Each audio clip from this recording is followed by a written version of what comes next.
Hey friends, welcome to episode 84 of the Fierce Calling podcast. I'm Doris Swift. Thank you so much for joining me today. And I am excited about today's show. My guest is Katie Hornor, and we're going to be talking about dreaming in the details and how God gives you dreams and equips you and provides all you need for these dreams and visions He's given you to come to fruition and come to life. But before we get into the show, I want to remind everyone that Fierce Calling is part of the Spark Network, and it is an amazing network of Christian podcasts and is now available on the Edify app. So if you don't have the Edify app, you can download it for free at the Apple or Google Play stores and start listening to some really awesome Christian podcasts. So check that out. So God, He is planting these desires and dreams in our hearts, and He wants to fulfill them. And He may do it now or sometime in the future, and maybe that future is tomorrow or next week or next year or the next season of your life. And Katie is going to talk about that. She's also going to share her story about how God walked her and her family through a really difficult desert time in ministry work and into a fruitful time of living out the vision that He gave her as a child. So impactful and powerful. You'll just want to make sure to listen to the whole thing. And she's also going to talk about how God is now using her to equip others in fulfilling their God-given dreams and visions. And you know what, friends? We can volunteer at church and we can volunteer for organizations, but when we do ministry work and that's something that we've been called to do, it's okay to be paid for the work that we do. And she's going to show us how that is biblical. And I know what Katie has to share will encourage, inspire, and challenge you. So listen in while I have a chat with Katie Hornor.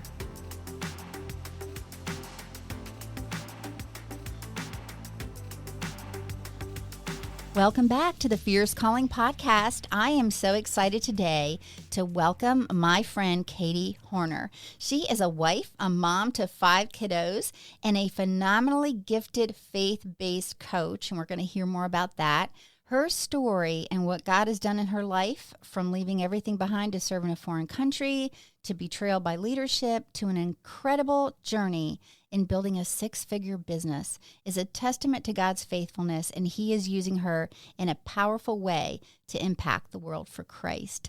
So welcome to the show, Katie. It's so great to have you today. Thank you, Doris. I'm excited to be here. I know that you have quite a bit to tell us today, and I've been looking forward to having you on the show. You know, God has just a way of connecting people and reconnecting people, and I knew that it was meant to be that you were going to be on Fierce Calling, because you sure have one, girl. So I would love if you would share a little bit about your story and how you're taking action where your passion, compassion, and conviction intersect. Yeah. So my story starts probably when I was a small child and always had this vision of peace by the seashore. Anytime I was troubled and went to draw a picture, it was always the sunset over the water with a sailboat and, just this really tranquil sea.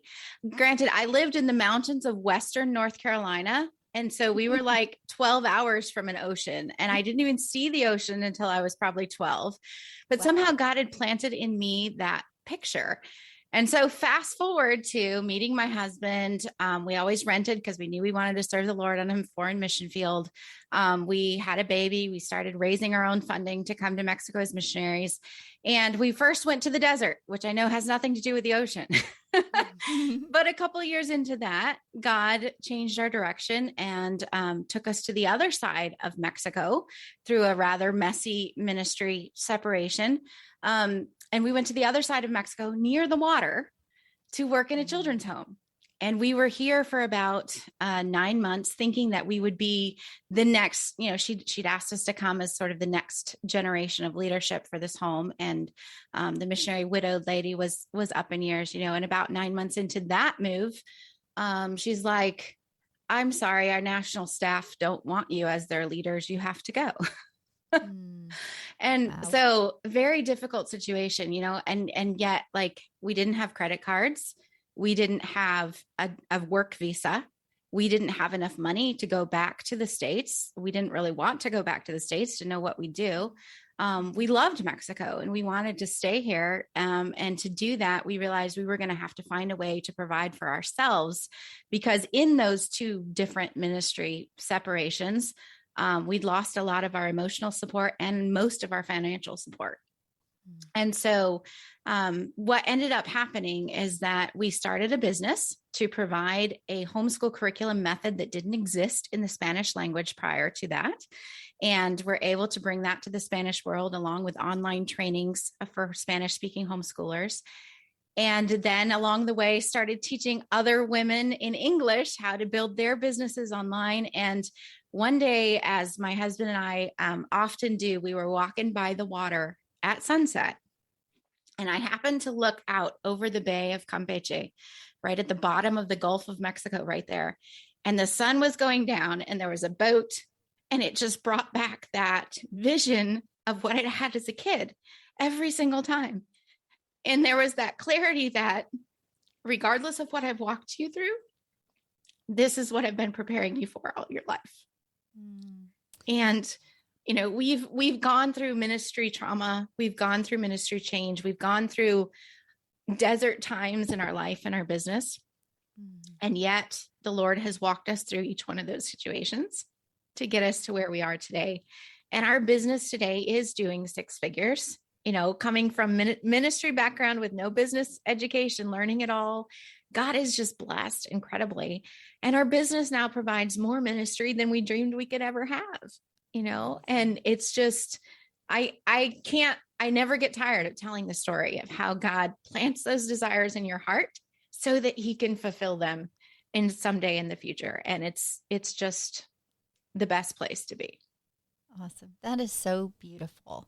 And how, you know, even after all this time, the emotion still comes out in you because it is like a love letter from the Lord direct to your heart when you see what you envisioned as a child, the vision he gave you, and things coming to pass. I think it's so just awesome to hear and encouraging, because sometimes we don't skip right to the end of the story, and it's never the end of the story. But I mean, you know, there's things in the middle, and it doesn't mean that he isn't going to allow you to walk in the dreams that you have.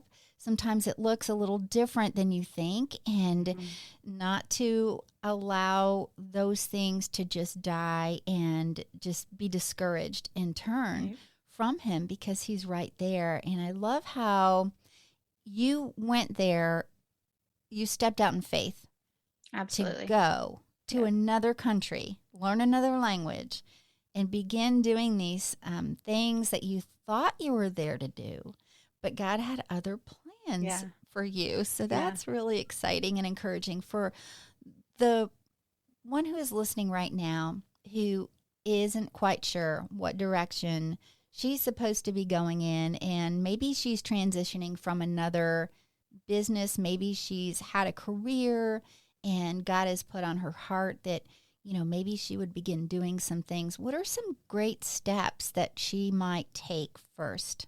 Well, you know, I really do think that God puts in our hearts those visions that he wants to fulfill, those desires, right? It's not that he's given us a blank check, kind of that verse, delight yourself in the Lord and he will give you the desires of your heart. I think it's that those people who delight in the Lord find out that the desires they have as they follow him are desires he put in them because he wants to fulfill. And so I think one of the things that for whatever mindset reasons or false belief blocks that I may have had growing up, one of the things that I never really allowed myself to do was to dream big and to say, what do I want to do? Right? Like I had the dream of going overseas and serving the Lord overseas, but beyond that, I didn't have many details to it. And I think as the Lord has walked us through these different transitional experiences, I've learned to dream in the details. That's good. And, you know, he's, there's a scripture verse, I can't remember the reference right now. Maybe we can look it up and put it in the show notes, but that talks about, God is asking us to command him concerning the works of his hands. right? Concerning the works of my hands, command ye me, I think is the actual scripture in King James. And so it's that idea of, all these good things are at your disposal. What do you want to do? And then building the life and the business around that. One of the things that we love about being in Campeche, Mexico, where we are now, is the history, the hacienda history and the European history that goes with that, and the Mayan history and all of that.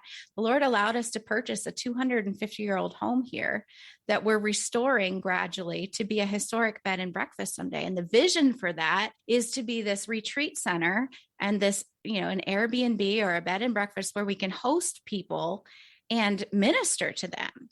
When we were going through all of those traumatic transitions, we didn't have anyone who understood what we were going through, who could really minister to us.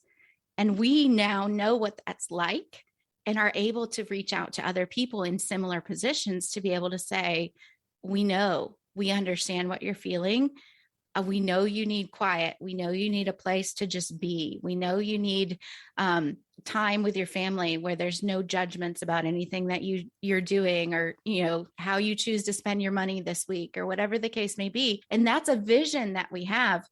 And the Lord has given us so many details about this that I have pictures of what the house is going to look like when it's done.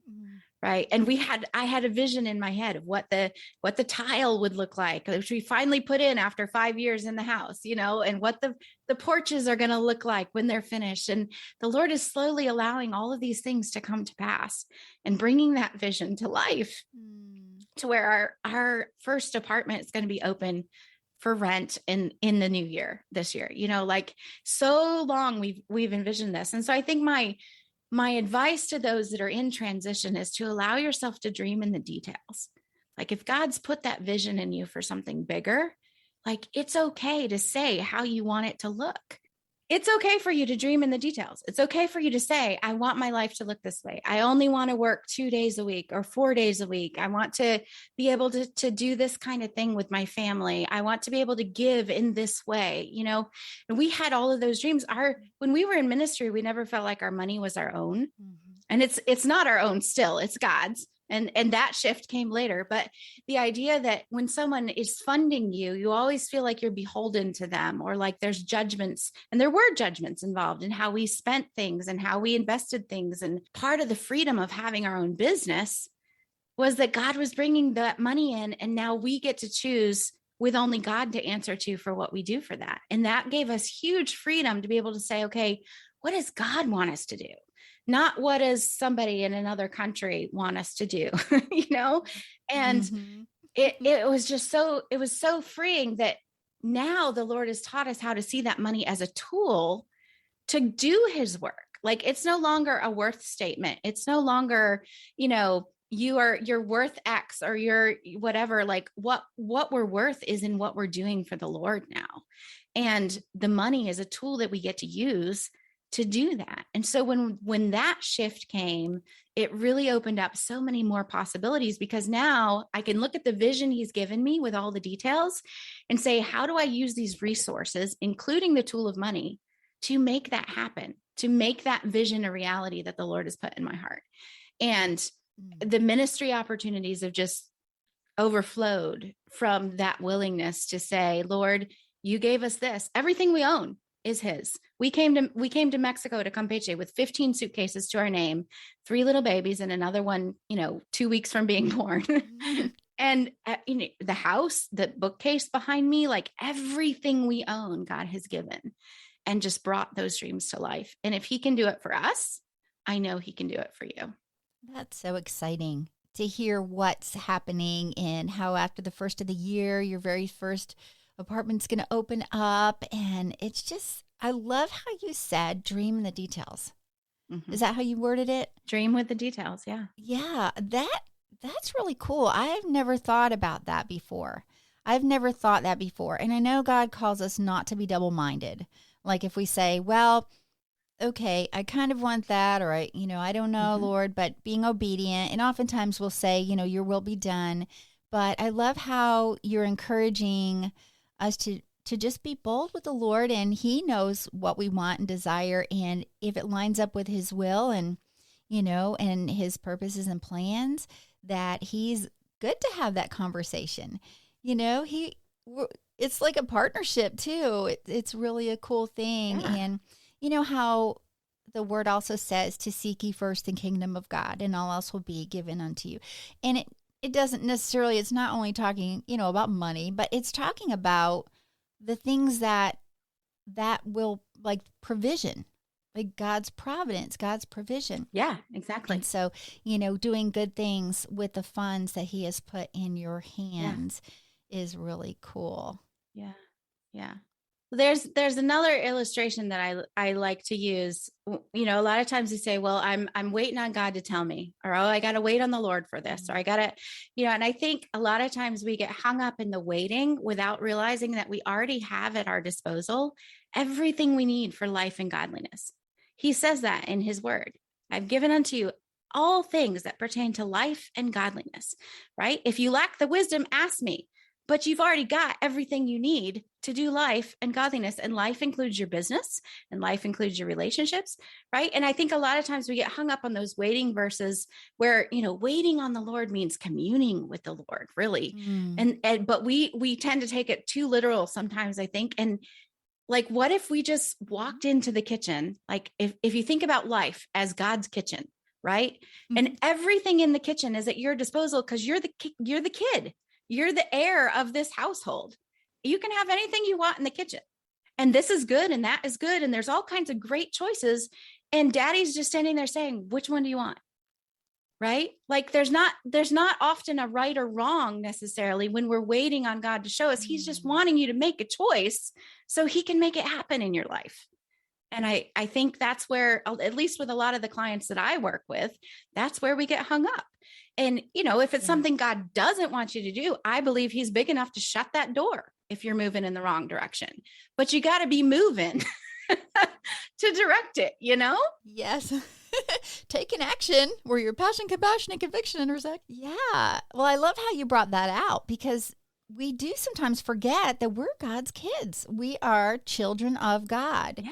And I love how you talked about it being like God's kitchen, you know, where we can go in there and he has all these good things, and that he does desire to bless his kids. And it's just so precious to think of that. And I know that you are such a wonderful coach, and your heart is to help others to bring out their message in a way that God has given it to them to share, and you help mentor people and show them how they can do courses and different things like that. But I think, you know, as we have talked before, that some struggle with being paid for things. Yes. So could you talk a little bit about that, Katie? Yeah. When I talk to my clients about how to grow their business or how to grow a ministry that they want to have that will still pay for itself, because let's face it, even the nonprofits are making money. They have to pay someone to run those nonprofits, right? When you think about this as God owning the business, all right, people say, oh, Jesus is my co-pilot. No, he should be your pilot. God, you know, God is my CEO. No, absolutely not. He should be the owner. You're the CEO. And so if you can think about business as something where God is the owner and he has chosen you on purpose to be the CEO of this business, of this company. Like, you don't choose a CEO for a company without knowing that they're capable, without trusting their abilities, without understanding that you are intentionally putting things under their management, right? This is what God has done for you when he put this business in your lap. He chose you to do this. He put the capabilities in you. And if you doubt that, 1 Thessalonians 5:24 says, faithful is he that called you, who also will do it. He called you to this. He's promising to do it through you. All you have to do is be willing to be that channel, right? And so if he's the owner and he trusts you and he puts you in this position to do this work and says, if you don't know how to do it, I'll do it through you. Like, that should give you all the confidence in the world. But you can't run any business for any period of time without making a profit. And so if you're always giving your profits away, you're going to run the business into the ground and you're not going to be CEO for long. Right. Because he's going to go find somebody else who is a better manager of the resources of this company to be able to grow it. And so I think that, you know, as believers, we don't like people don't have any right to demand things of you for free just because you're a believer. Your work is just as valuable as someone else's. And if you do that work in an honorable way with integrity and according to the principles of scripture, then you should be worth even more than the people of the world who don't work with that integrity. And that's my passion, is to raise up these people that I'm working with to be that preferred choice in the marketplace not because of their business. It can be any business, but because of the way they do their business. The way we show God in our business is what's going to bring more people to you and want to work with you. And you can't do that if you're not charging prices that pay for the worker, that pay for the resources, that pay for the expenses of the business. You can't grow it without being on top of that. And I think, even Paul, he did ministry, absolutely. But where did he do it? He did it in the market. He was making tents. He was doing his work in the market so he could have conversations as he was working. He was doing his work in the market where he sold things. He sold what he made to make money, even as he was evangelizing those people that were standing all around him. I don't know why we seem to think that in this day and age, we have to do it differently. Mm-hmm. Your work is absolutely valuable and you should be paid, and you should be able to manage those resources, that tool of money, to continue to grow this business so you can reach more people with the message God has given you and equip more people to do their work in the kingdom so that this thing can grow for the glory of God. So good. So good, Katie. That is an excellent analogy in how you brought out all of the things, that God wants to do in and through us, and that we're the CEO and he's the owner of our businesses or whatever we're doing. And I think someone needed to hear that today, because they might be hesitant about charging what really the value that they bring to the table. But the more that, and it's not just about money, but the more that you bring in by the value you're giving out, the more you can invest in kingdom work. And, and that's what you're doing. You're encouraging, inspiring, and equipping, which is so important. I think that part is just, it's like a discipleship model when you can equip other people, because what they're doing in the workplace and in their businesses is an opportunity to speak to people they've never even would have had an opportunity to speak to and share God's truth and integrity too. I love how you talked about that. And so share a little bit about what you do on a day-to-day basis with your clients. I find it fascinating, and I love to hear about that. Yeah, I would love to. So our main program right now is called Master Teacher Accelerator. And so if you're an expert who has a course as part of your business model, or you're wanting to have a course, what we do is take the current course that you have and help you figure out how to improve it, both for your content, for the curriculum aspect of it, because that's my background, is a master's degree in education curriculum development. So the curriculum, then we look at the copy, meaning like the marketing and how your content is presented, both in, before the course and during the program. And then we look at the overall student experience, because as a teacher, I know that if a student's not safe, he's not going to learn.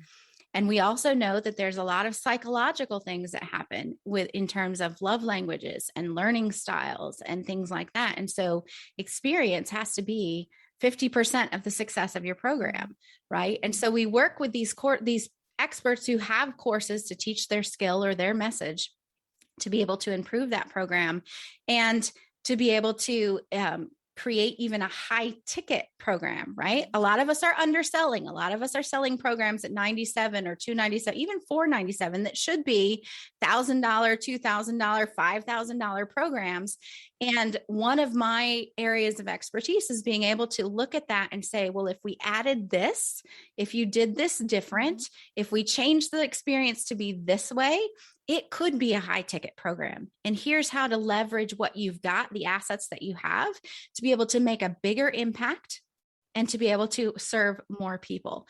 And so helping those course creators scale their income with a higher ticket offer doesn't mean we don't serve down here with a lower price, but it gives us time freedom and money freedom, those tools again that we're talking about, to be able to think clearly and have the resources to grow the mass market product on the bottom level, and also to be able to have a deeper level of mentorship with the ones we're working with on the high ticket end. Mm-hmm. And so that's what Master Teacher Accelerator does in a 6-month program. And then we also have a mastermind and some other free classes and things that we do. But that's the basis of it, is helping you get your message to the world so someone else can be equipped to do what they were created to do.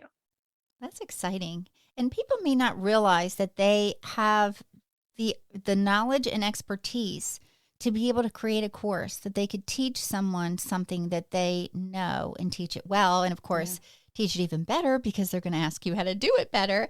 But I love that too, because in those courses, those things are continually going on. You can set it up, and you might have to go back and tweak things every now and then, but it pretty much runs on its own, right? Well, there's different kinds of courses. You can have the DIY that is sort of a running on its own. And if you set up your launches the right way, you can even have that sort of running automatically, where people come in through a free gift and then they get nurtured through an email sequence or a class or something, and then get offered the option to buy your course and just do it completely on your own. Community is one of our core values in our business. And so one of the things that really lights me up about creating these high ticket offers is that usually there's an aspect of community that we can plug into your high ticket offer that will get you even better results and a deeper mentorship opportunity with those people. And so plugging that in might look like a group coaching call every so often, or it might mean a private Facebook group just for those people in that so then that's more of a do it with you program. Right. And then the last one is not really a course so much as a service, where it might be like a done for you program. And so as you're coming in and getting onboarded into the Master Teacher program, we help you figure out which one of those makes the most sense to concentrate on first. And then once you've run through it a time, then we get to look at, okay, do we continue this way, or do we want to build out one of those other models? I'm going to tell you that is fabulous, for one thing, because you are helping other people help other people. And it's a trickle down effect to where it spreads. And I work in my church office, and let me tell you, when someone runs their business well and runs it with integrity, they have the ability then and the resources to contribute to foundations and things that can bless the ministry work. You know, when checks come in and it's like, wow, this is just a gift from God. You know, this is a gift from God that this, foundation sent us, because there are people out there that are investing wisely and creating business plans that are with integrity and excellence and godliness, and the things that you were saying that the word says we already have. So it is a blessing to be able to be like, wow, to be a giver. It is a blessing, isn't it? Yeah, it really is. And I can remember in our ministry days having to raise our own funds to buy a couple dozen chairs for the church plant, and this summer, because of the business God has given us, we were at a Christian camp and they needed chairs and tables for the next group coming in because it was bigger than the last one. And we were just like, great, where can we get them? And able to go and provide that need now, being on the giving end instead of the receiving end. And it feels amazing. That's so cool. Yeah, I love that, where you can just say, how can we help you? Yeah. How much? What can we do? How can I help? Yeah. Yeah. What can we do? And that's so cool. I love that. And people really don't question when you take a college course and the expense that an education is in school, for a course that might just go for 6 to 8 weeks and might not be a course that you can retake over and over once you buy it, or something, so I think it's just our perspective, isn't it?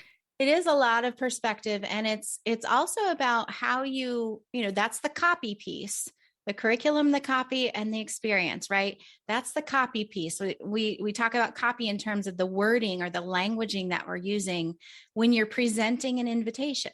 right? And I call them offers sometimes. I don't really call them, I don't like the word selling, but it's an invitation because it's not about me. God's going to take care of me, whether you buy my course or not, right?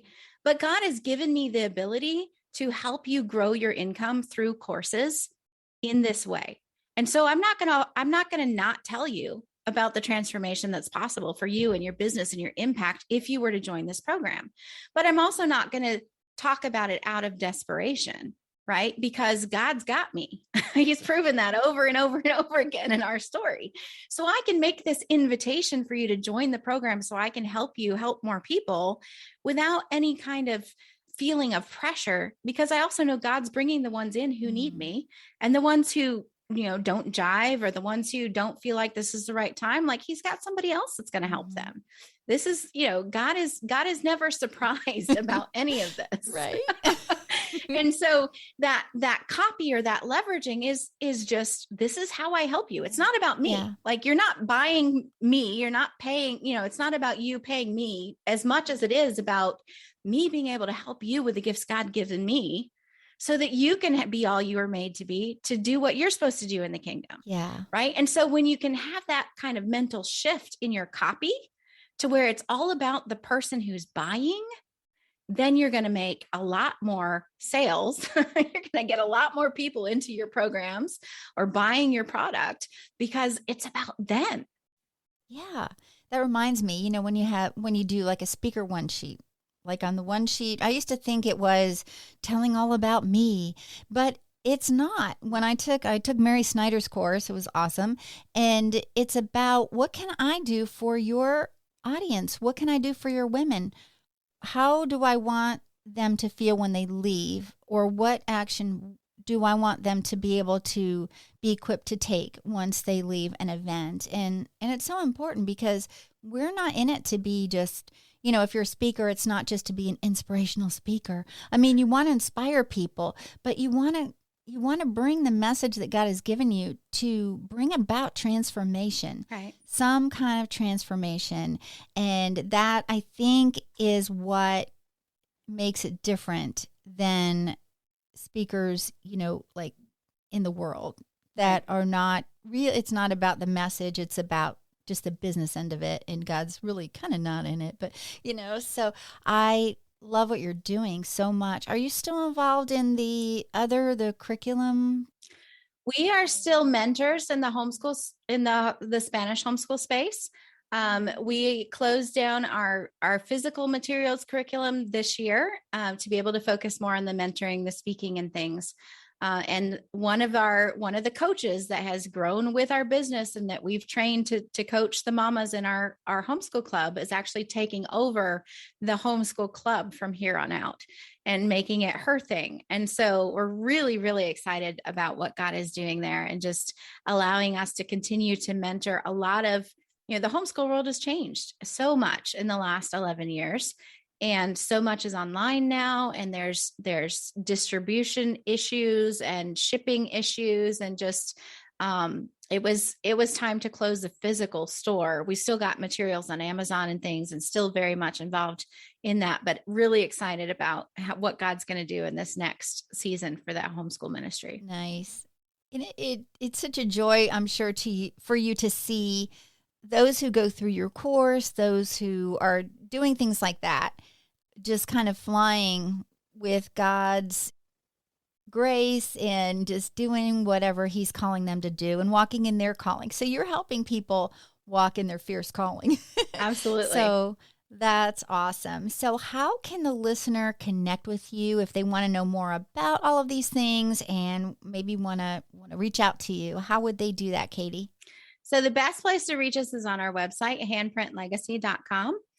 Because no matter what you do, you're making a mark on this generation and the ones to come. So handprintlegacy.com has got a lot of our connection info.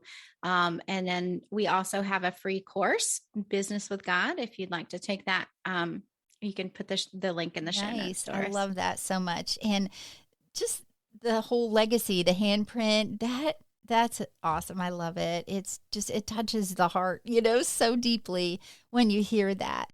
But I love what you're doing, Katie, and it's been such a joy to have you on the show. And I just look forward to seeing more things. And you're also on Instagram, right? I am. It's Katie Hornor on Instagram.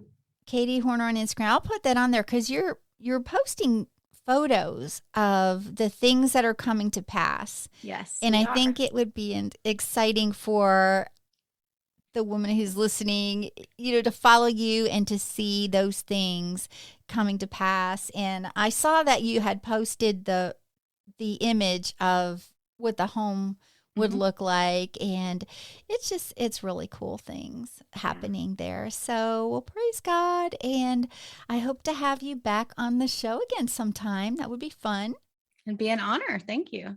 All right, friend. Well, you take care, and I'll put everything in the show notes, and hopefully you will hear from some people who were blessed by this episode. So, yeah, leave a comment in the show notes so that we can hear about how Katie's message today blessed you. And so, Katie, thank you so much, and I will talk to you soon, friend. Thank you. Thank you for listening today, and I hope, friend, that you realize that your work is absolutely valuable, and what you earn can be reinvested in kingdom work, and it's okay to be paid for the work that you do and for those dreams and visions that God has given you. And then you can give it back to Him and reinvest the assets He entrusts to you back into His kingdom work. There were some great quotes from the show. I love when Katie said, God plants those desires in your heart so that He can fulfill them someday in the future. She also reminds us to dream with the details. And waiting on the Lord means communing with the Lord, really. And how she told us that God is the owner of our businesses and ministries, and He has chosen you and I on purpose to be the CEO. So let's do our part and partner with Him and be a really good CEO because He has chosen us. And that is a really high honor, and how humbling and privileged we are. And you can connect with Katie at handprintlegacy.com, and I'll have all the links in the show notes. Check out her podcast, For Your Success podcast with Katie Hornor, and her free business course, Business with God. Plus, grab her book, Faith Like Flamingos, the Christian Business Guide to Walking Out Your Faith in Bold Color. It's awesome. So, friends, I hope you join me next time when I talk with another woman who's taking action where her passion, compassion, and conviction intersect. Until then, friend, listen in to us on the Edify app, and have a blessed week, and I'll talk to you soon.